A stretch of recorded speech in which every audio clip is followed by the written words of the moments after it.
Alright, in this video, I want to talk about my Sportsman 106 powered by Minn Kota.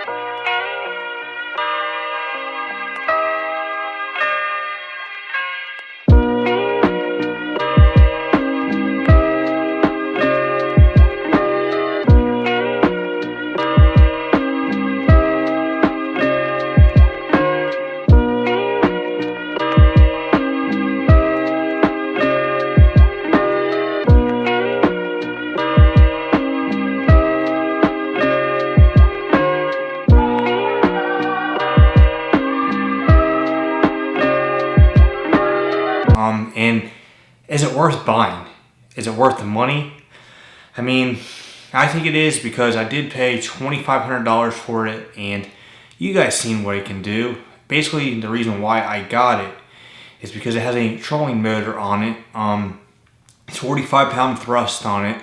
It goes right in the center of the kayak, and you can go basically anywhere you want. I have taken it out 7 times, and I have no issues with it.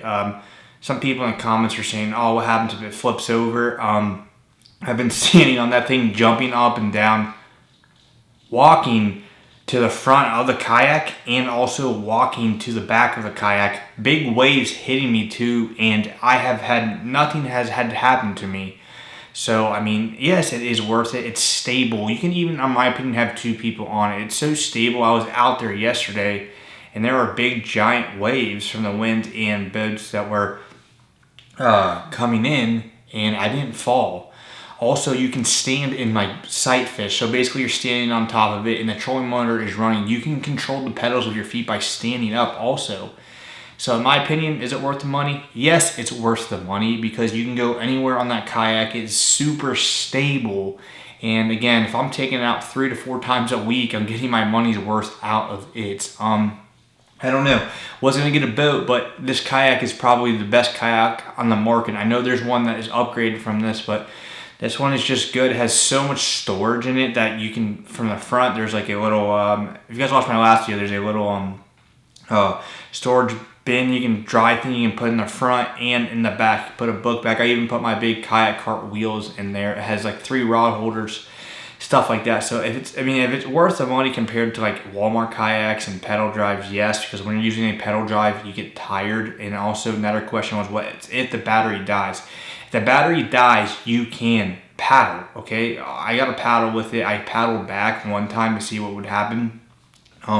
It's pretty easy. So even if the battery dies, you can paddle back. And also people, again, like I was saying, the stable thing, people are saying, "Oh, what happens if it flips over? How are you going to flip it back over?" Well, if you flip it back over, you lose a battery and flip it back over. It's not that heavy. It's 70 pounds, and you get in the paddle and you paddle right back to where you would go. Again, I have taken this out 7 times and no issues with it. The only problem I would say is with the battery and the trolling motor in there is it's heavy. Like it's you have to get a kayak cart to put this in the water. It's heavy, and you're gonna have to adjust the stuff. Like I have to take out the battery and the motor before I put the kayak in because I cannot flip it up to get it off the kayak cart to get in the water. But once I get it in the water, putting the battery in takes like 2 seconds, and the motor takes like 2 seconds also.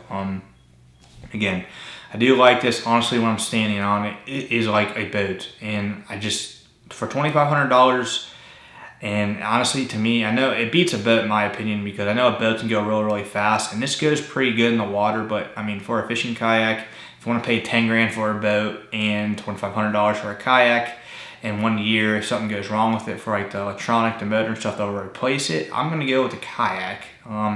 Because again, there's a lot of room for me to stand, so much storage, and it's super stable. Like, it's just stable. Like when I stand on it, I feel like I'm standing on a boat.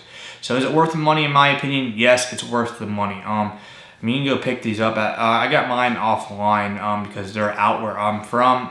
You get them online. I know they're back ordered right now, but there's also a version up for mine that's controlled with a controller too.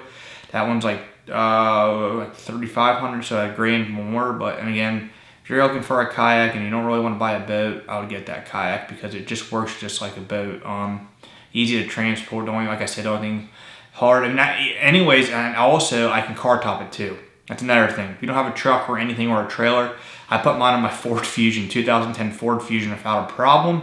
It took me a little bit of practice, but it works. So, I mean, yeah, it's light. You can just get a car. You gotta get as a car rack. Super stable. So much storage. I mean, it's just amazing in my opinion. So if you can get a fishing kayak and you like to do like tournaments and stuff, I know a lot of people like to do tournaments. I haven't really done any, but that's the best kayak to get because you can go anywhere you want really fast. You're not going to tire yourself out paddling. And again, you can stand up on it, sight fish, do whatever. So, I mean, in my opinion, $2,500 for this kayak, yes. Would I buy something else that's $2,500? No.